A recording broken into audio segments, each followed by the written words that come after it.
Hey yo guys, what's up and welcome back to Toe Tags Metal Reviews, and today we're getting our first impressions of the new releases from Cradle of Filth, Lordi, Bloodywood, and Imperial Triumphant.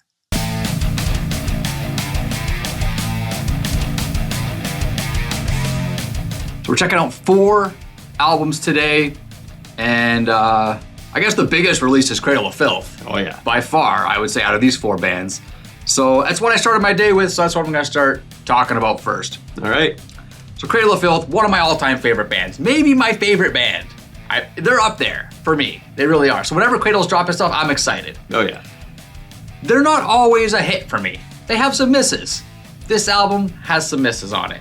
Okay, I'm not gonna say I loved it on my first impression, but I did like it. I did enjoy it quite a bit. So they released some singles. We reacted to them. All 3 of them. All 3 of them, and out of those 3, White Hellebore, which I think was the last one we reacted to, just last week or so. Yep. I think this song is fantastic. I think it was a great choice for a single. It's a highlight on the album. I think Zoe sounds the best on this song. She sounds so good on this song. Really love her voice. Danny sounds really good. The riffs are really good. The flow of the song is really good. Just such a really well put together, well composed song. Awesome. I loved White Hellebore. Furthermore to that, a lot of the things I was liking about this note, like in writing notes about, was the guitars. Writing stuff about the guitars, which Cradle of Filth has never really truly been like a guitar band to me. It's always been a vocal band, because I kind of categorize bands like that. Yeah.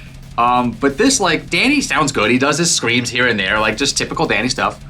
But you take songs like the one right after White Hellebore, it's called You Are My Nautilus. He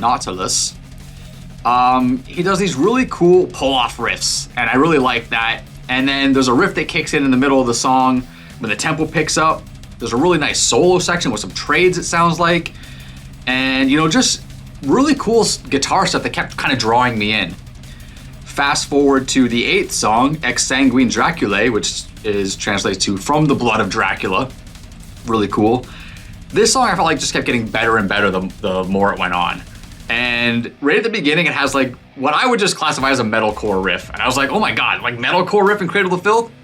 That's wild, but it worked. They made it work. It sounds cool. So yeah, the guitars, really cool stuff. The issue I think I have, and most people I think are gonna have, is that there's a lot of hooky stuff on here. And Cradle of Filth has kind of gone down this path before. You have albums like Thornography, which is kind of infamous for being like kind of their most accessible album, their most hooky kind of album. Yeah, a lot of Cradle fans aren't really too huge on that record. Exactly. I personally like that album, but I feel like that was fine. One and done. Leave it alone. Yeah. I feel like this album is a lot like Thornography in that way, but I do feel like there's a lot of old school stuff sprinkled in here. I feel like it's Thornography with Dusk sprinkled all over it. That's kind of how I picture it. And I know there was an interview or something where Danny said that they pulled a lot from the old stuff and they kind of, you know, use a lot of stuff from Dusk era and stuff like that. I can hear it. I don't exactly know what exactly it is, but there's some stuff in there that definitely sounds old school. But I think overall, it definitely still has that new school Cradle sound. It just doesn't have the rawness. You know what I mean? Cradle started out as a very kind of raw sounding band. And this doesn't have that, so that's missing. But overall, I thought it was a good album. I think there's some stuff there. I think there's some really cool highlights. It's well mastered and all that stuff. So pretty good stuff from Cradle. I don't know if I love it, but I definitely enjoyed it. Yeah, I wouldn't expect Cradle of Filth to be a band to kind of go back to sounding raw, not only because, you know, it was kind of part of the production sound of the time when they started, but on top of that, you know, they've grown to be a quite popular band with different production choices. I don't see them kind of reverting back to that. It would be an amazing and interesting creative decision to say, let's specifically sound like it's the 90s again. But I don't see them doing that, and that's totally fine. Yeah. So The Screaming of the Valkyries is the name of the album. What's the album cover, by the way? Stuff. I can't even figure out what I'm looking at. There's a titty in the middle of it. That's all I can focus on. And then I'm looking like, are those fish eggs? And it's just like the body's kind of opened up. It looks like it's scratching its heel, like it's got an itchy foot or something like that. I'm like, what a weird pose. I don't know. Anyways, go ahead. So I wasn't, going into this album, I was concerned because based on all 3 of the singles together, I was a little worried because the first one, neither of us liked. The second one felt fine. White Hellebore, the last one, pretty good. Yeah. I think that song specifically, Wet Hellebore, is the best of those 3 singles, and it's the only one of those 3 that I would have kept as a single. I think the other 2 should not have been singles.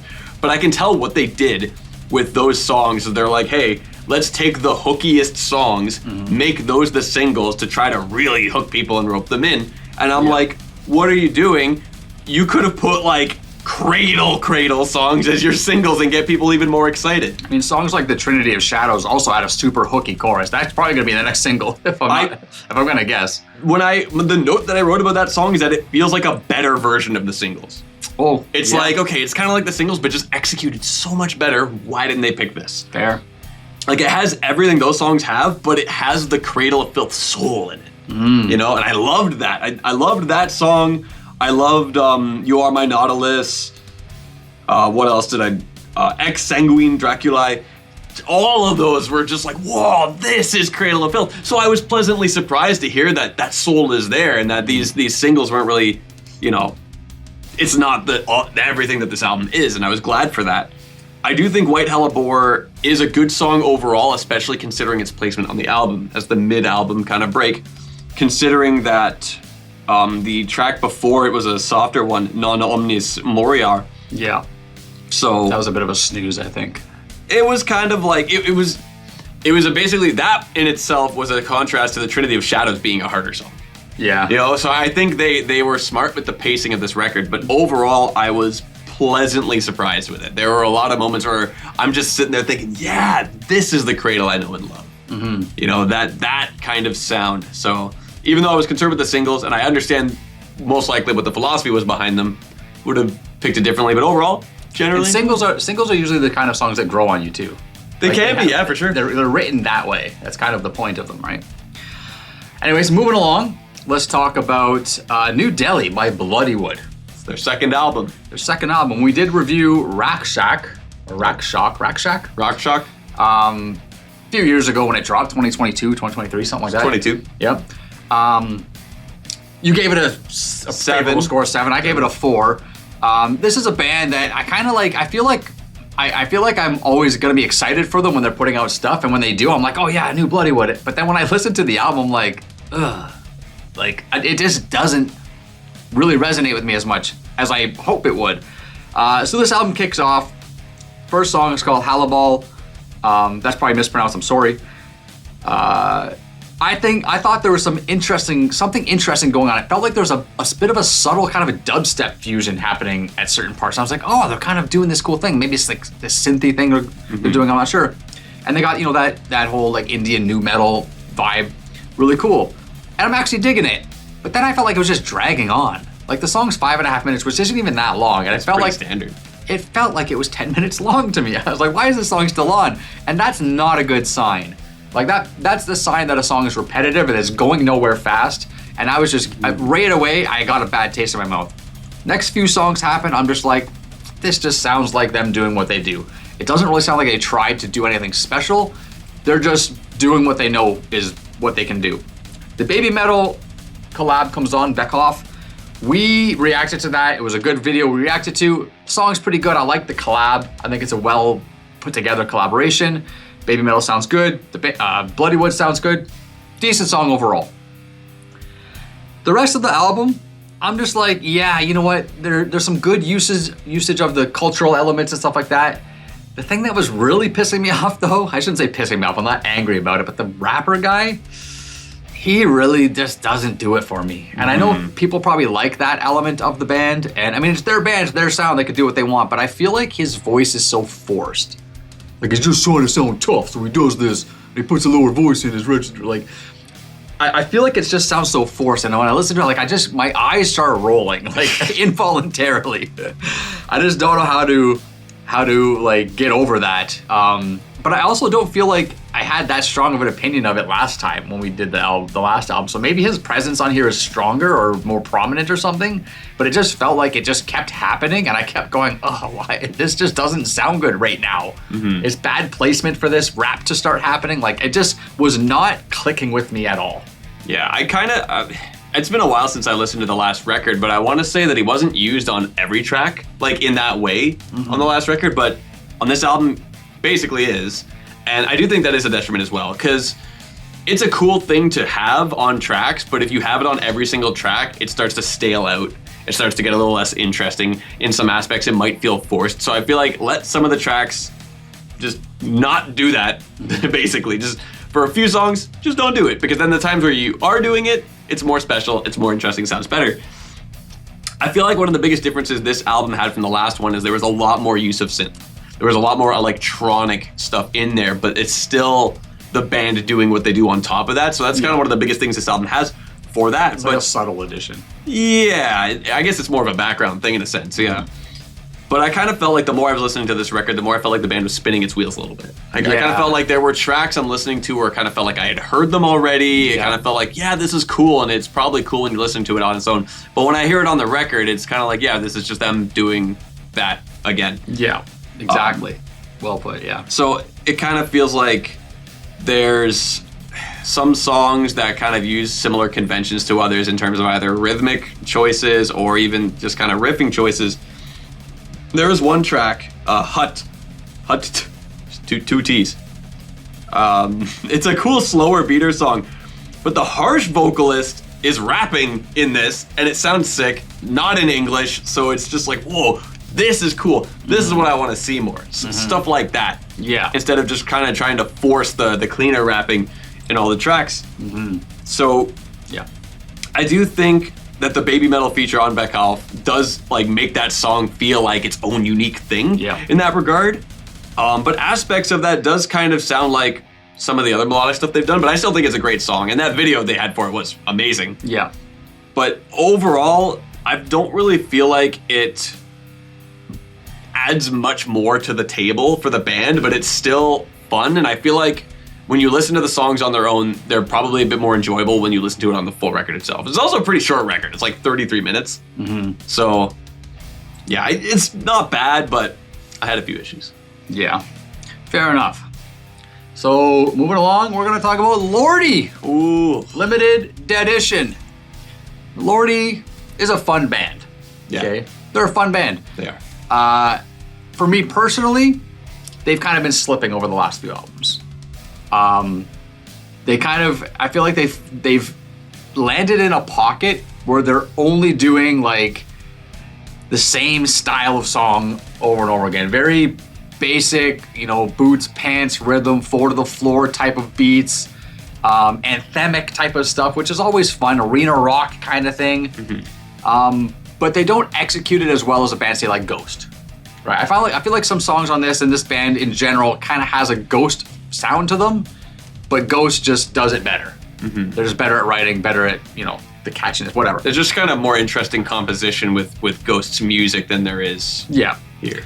Now, I do like Lordi and the whole theme of them being monsters, and all their lyrics and songs are kind of in that style, in that vein, in that topic. And they joke around with it. They have fun with it, which is really cool. And these guys are just pros at puns. Like, they have things like Hexecutioners, Skelephant in the Room, Killer Harmonic Orchestra, Hell Elizabeth, which was a single we reacted to.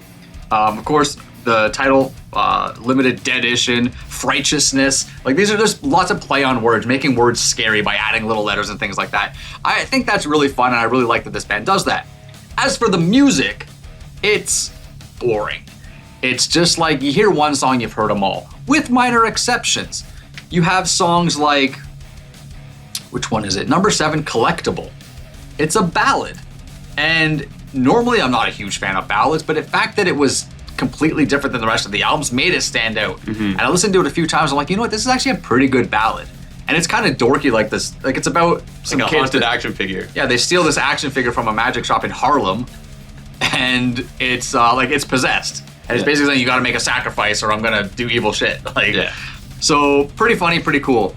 Then you got, where was it? So there's a bunch of interlude segments on this that are like commercials and things like that. Yeah. So SCG TV Saturday Night Main Event, which is like a wrestling promo. Yeah, that was funny. It was funny. But then the next song, Kill Harmonic Orchestra, he's saying Death by Overchair. Instead of Overture, he's saying Overchair. like, is this like, I didn't look at all the lyrics, but I'm like, is this a song about dying in a wrestling ring? In a hardcore match? Because I thought that was interesting too. But yeah, there's a lot of cool stuff. But anyways, so was I feeling the music? No, I wasn't feeling the music. I feel like Lordi's on a downward slope. However, the solos on this album are fucking insane. And oh my god, it's like such a flip-floppy thing, but these songs are almost worth listening to just for the solos. Yeah. The biggest highlight solo for me was in track number 3, Syntax Terror. It starts off as this like alt picked or maybe tremolo picked kind of thing going on. I'm like, oh, this sounds pretty cool. And then it just goes fucking buck wild. And Mr. Lordi's just screaming the title of the song while this solo's going on. I'm like, fuck, man, that's sick. And then song after song after song, the solos are just delivering. Juicy, awesome, just really, really, really good stuff. The solos are amazing on this. The rest of it, man, it's such a shame.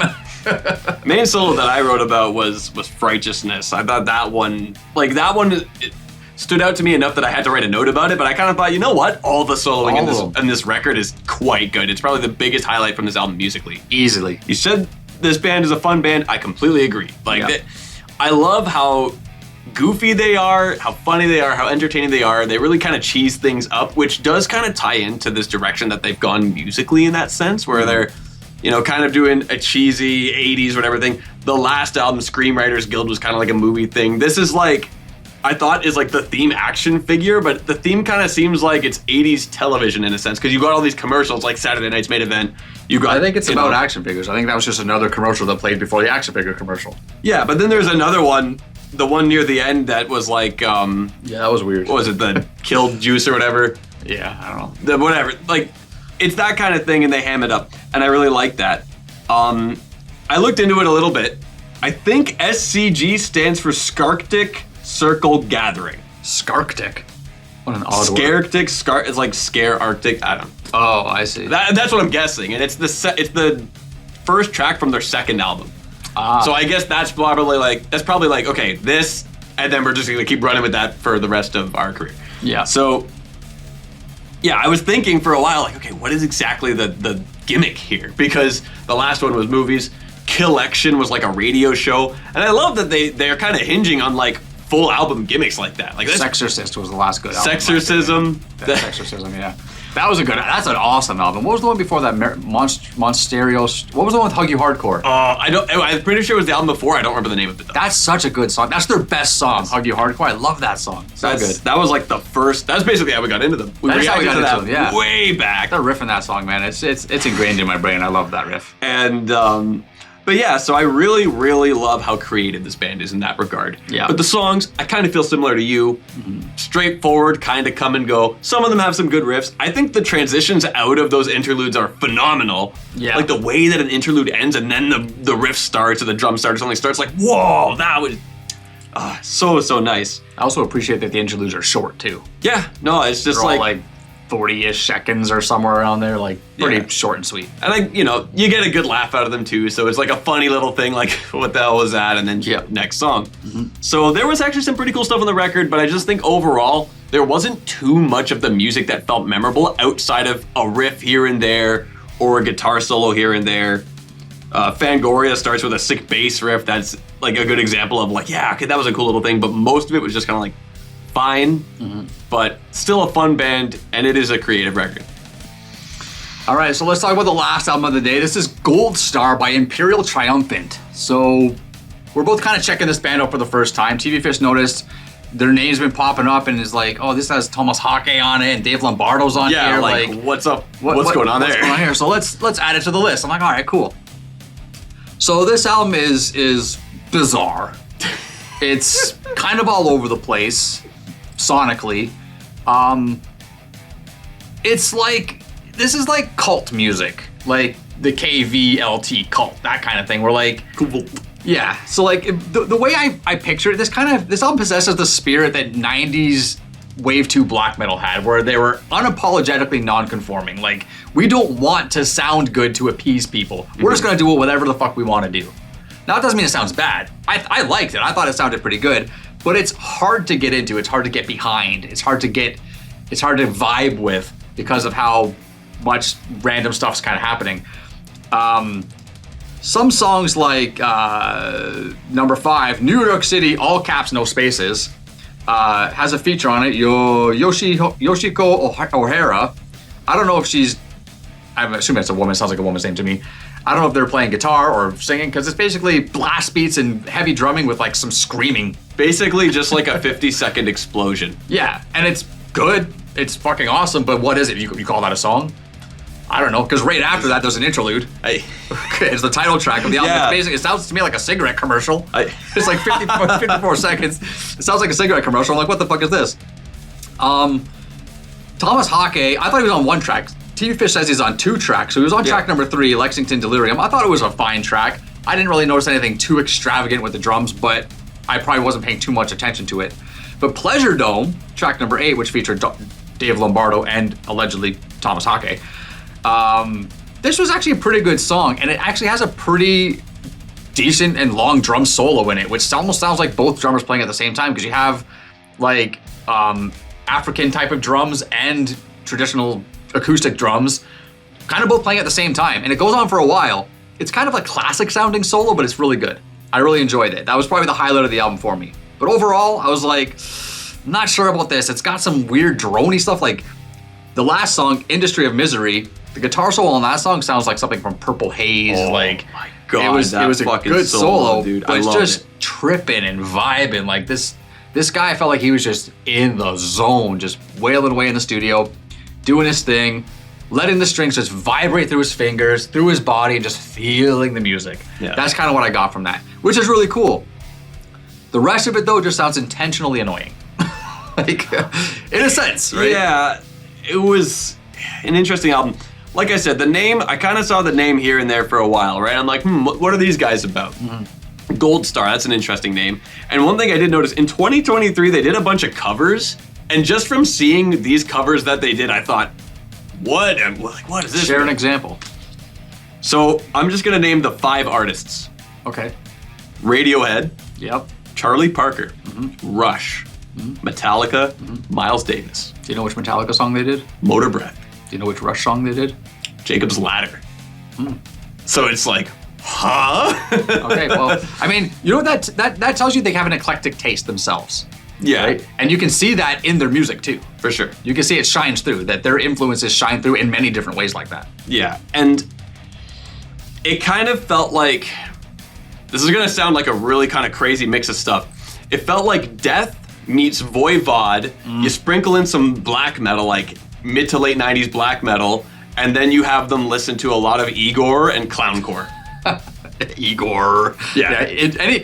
Throwing Igor in any mix is gonna It's always wild. It turns it into a wild mix. Like, that's Chemical X right there. It's Chemical X. But yeah, you know what? I think you kind of hit the nail on the head with that. Like Death and Voivod, that alone, it's probably a little bit heavier than those bands. Yeah. It's a little bit more death metal-y, but yeah, man, that was a good thing, yeah. Because it's the kind of thing where it's like, okay, these guys are doing a lot of weird stuff, obviously intentionally, and it's kind of like a lot of like abstract kind of concepts, especially with a song like New York City being this random 50-second explosion. It's kind of like the weird, wacky, explosive parts of Blade Catcher by Mastodon. Yeah. It's like it's like that, but just separated and in its own track in a sense. Blade Catcher. I forgot that song existed. That's a good song too, though. Yeah. So there was a song later in this album. Which one was it? Rot Modern.